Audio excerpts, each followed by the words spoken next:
Hello everyone.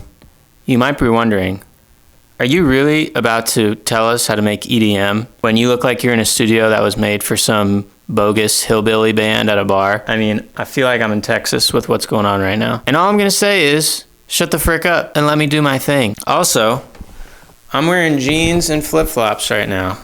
And there ain't nothing you can do about it. Boy! What is good? You already know who it is. It's Scro. So off the bat, you might be thinking, FLUME.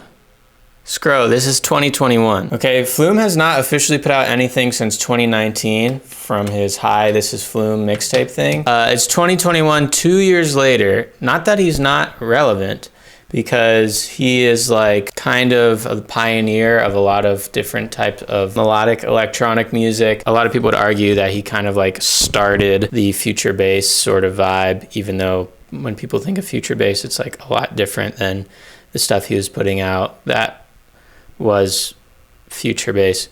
Whatever. I think we can all agree, all the melodic homies out there, we all love FLUME. We're gonna check out this track I made, and it sounds kind of like a FLUME vibe. Got some interesting like melodic synth hits and stabs, granular sort of sound design, weird drum programming, not like a full-on beat. So let's check it out. Let's freaking get it, boy. So let's check out what's happening in the drop. There's like two main sounds that make everything happen. So let's solo this crazy sound. So you can probably tell that this is like printed. I can't really show you exactly what I did. Oh wait, I can, because every time I produce something now, I make sure I know exactly what I did. I have this track called Where All the Sounds Came From. So what I did is I took this riser from a cymatics pack, and I took like one little piece of it, and I turned my sustain and decay down a lot, so it's like a really tight little popcorn sound. And then I put an arpeggiator before it. So I don't have my MIDI keyboard with me because this isn't my studio. So anytime I play a note, I have it set up to hit the note you're playing and then an octave above it as well. I don't know what all these knobs do. I don't know. It's Reaper. I don't know what any of this stuff does. Move number of variants, variant 1. I don't know what all that means. I made it real fast, that's for sure. But the cool thing is when you play chords, I don't know, sounds cool, right? So I just kind of like screwed around.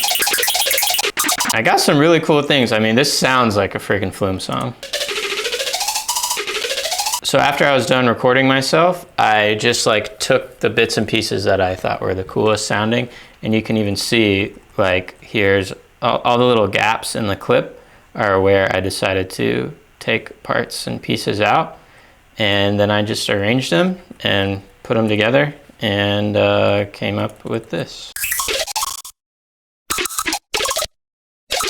Something about this, like I grew up as like a classical musician, something about this seems weird. Like I'm not really making music. I just like made a bunch of sounds, and then after the fact, I like took those sounds and put them together and made a track out of it. Like it doesn't seem as organic. It seems really technical and like not creative, even though this is obviously extremely creative. I came up with that sound design idea, and then I specifically chose different parts and whatever, I'm an idiot. It doesn't matter, it's cool. So all together.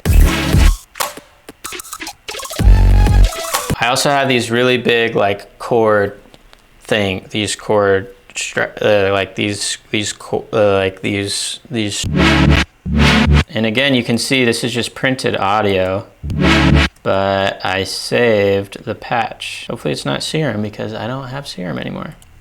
Oh, it's Serum. Ah, geez, I'm a freaking idiot. You could tell what it is. It's just like a bunch of super saws. You jack the voices up, detune it a little bit, and then on the envelope, you make it wah, wah.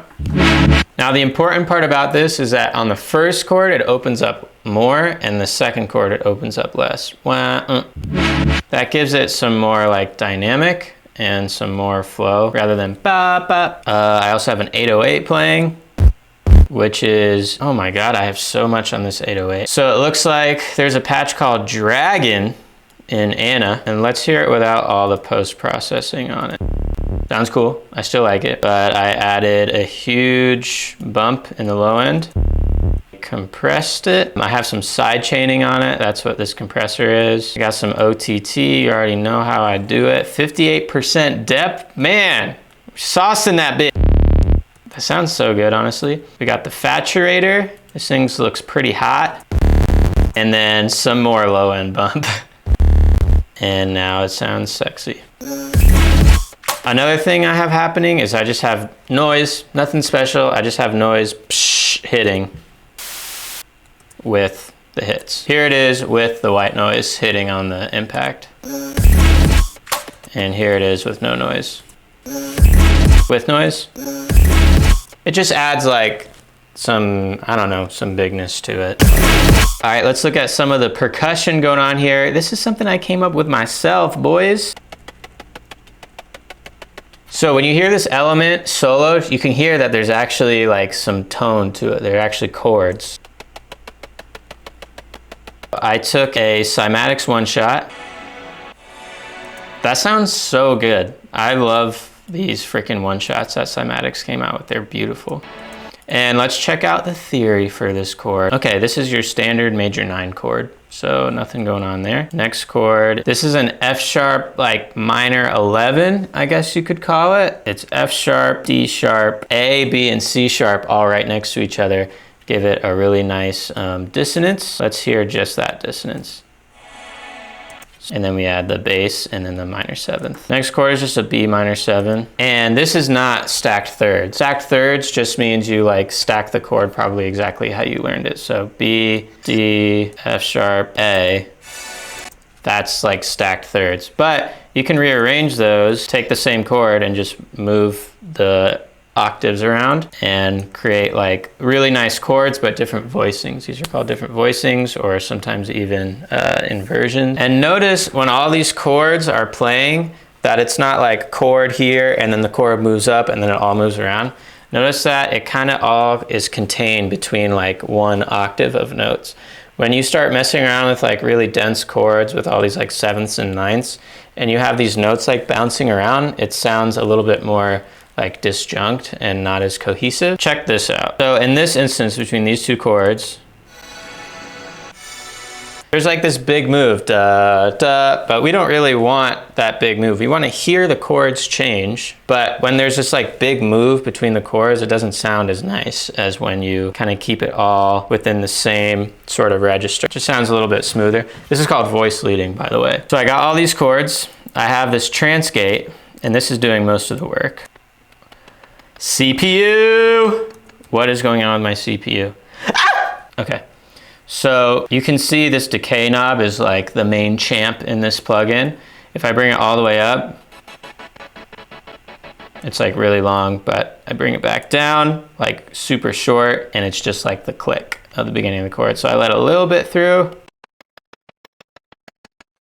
just so I can hear a little bit more of the tone and it's not so weird and clicky. OTT, obviously, 100%, dang. And then the Faturator, giving it some dirt. My CPU is exploding, so I'm going to freeze some things. But in the meantime, I would like to thank our sponsor for the day. MeUndies, Manscaped, Crocs, NASCAR, the President of Canada, and also scromusic.com. I got plenty of merch and also some free MIDI packs that you can check out all those chords I just talked about. Just drag and drop them in your own session for free. Thank you. So I'm gonna freeze that down as well. Oh, if I see any comments making fun of Reaper for this, just know that it's not Reaper, dude. It's freaking not Reaper. It's just my CPU. I literally, my entire life is off of this laptop. Everything I've ever made is from this little laptop. So whatever. So the second half of the drop, we have this little like pad thing that gets introduced. And this is basically exactly the same idea as that first like really percussive 8th note thing. I just have a different rhythm for the transgate. And then OTT, EQ, bit crush, all that stuff. You'll notice there's all of these like reverse sounds happening. So I have this send called verb sweeps. Basically all my melodic elements are being sent to it at all times, but you automate the volume up only when you want this sweep. And it's really cool because it's always like in key, and it's sort of like a melodic sort of like sweep rather than just like a reverse cymbal or something.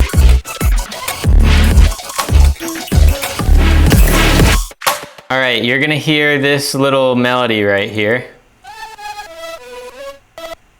To make this sound, I used Quanta, which is a granular synthesizer, obviously big Flume vibe. So I took the sample of me saying love, and it's like really distorted. Put that into Quanta and then just played it like a keyboard. If you don't know what a granular synthesizer is, it basically like takes a sound and chops it up into like tiny little grains, it's called. So this one sound, love, it's like chopped up into a billion different pieces. And wherever this little blue line is, that's the grain that you play. You can see there's all these settings for like shape, length, position.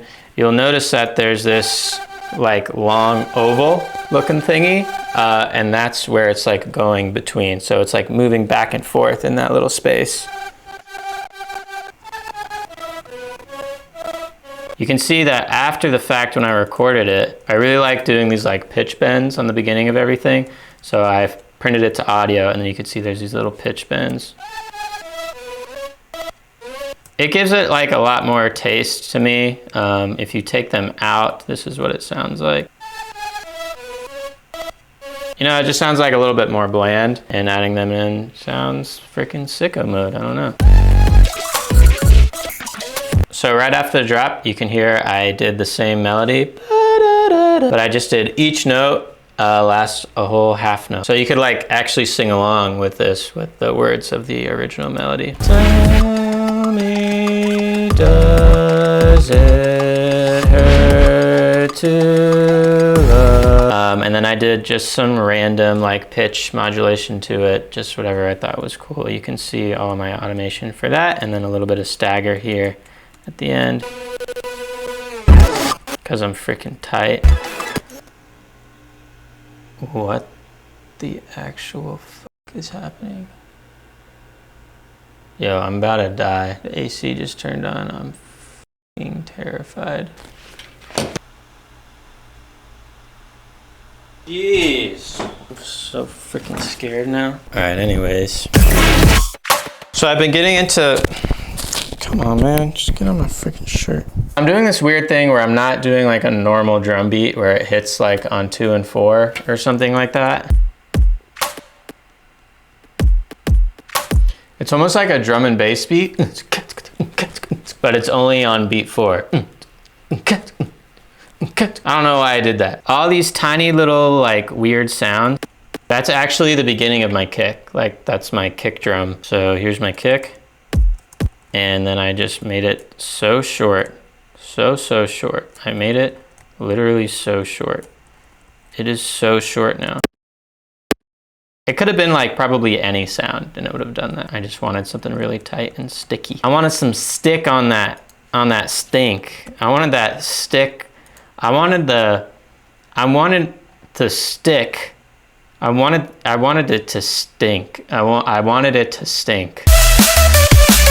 And then on this last drop, I added some hi-hats just to make it sound different. Here's the normal hi-hats, like the trap hats you would usually hear. But check out this sound. I kind of like being like creative with my hi-hat sounds. It's definitely like necessary to do your normal trap hats just because that's like the sound. For this sound, I used a sample of my friend Kieran playing snare. Sick. So with that weird sound and the hi-hats together, I did some freaking like bossa nova type weird rhythm, polyrhythm, whatever rhythm thing with the rhythm. Listen to this polyrhythm. I don't know if this is a polymeter or a polyrhythm, but it's a bunch of rhythms that don't repeat over and over again. So this one's in 3, 1, 2, 3, 1, 2, 3, 1, 2, 3, 1. This one is 5, 1, 2, 3, 4, 5, 1, 2, 3, 4, 5, 1, 2, 3, 4, 5. And this one is 7, 1, 2, 3, 4, 5, 6, 7, 1, 2, 3, 4, 5, 6, 7. You might not be able to hear the 7 in this because it's really just like the articulations that change. Anyways, all together. And then I got a wood block on the downbeat to keep the beat. Dude, I love a good cowbell on the downbeat. I know it's like really cliche, but cowbells are very tight. Along with that pad from the second drop, that's giving like this interesting rhythm. A little bit of kick bops and some reverse samples. Nothing crazy there. So there's actually this really cool like percussive thing going on in the second half too. Let's listen to it just soloed out. So for all the homies out there that truly know me, my own mom might not even know this about me actually, but I love freaking rhythms. Rhythms are so sick. Check out this cool rhythm. Check out this cool rhythm. How about this cool rhythm? This one? Altogether sounds pretty cool. So that just gives it like some really interesting texture for the second drop. Let's hear it all together.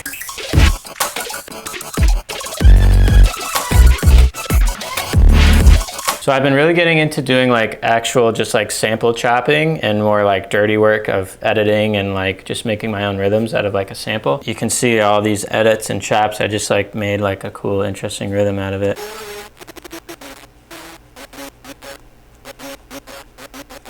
And I think what's really important about doing these sample chops is the articulation, or in this case, like the length of each sample.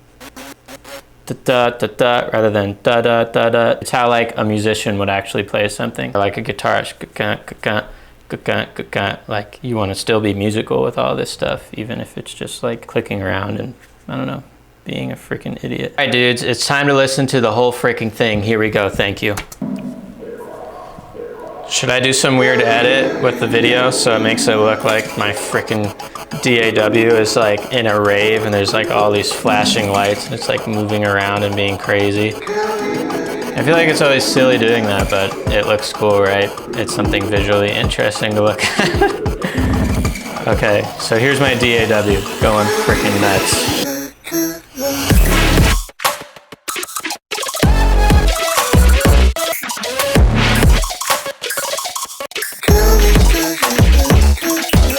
I also made a drum and bass edit for when I actually play this out. You can actually dance to it, so here's that.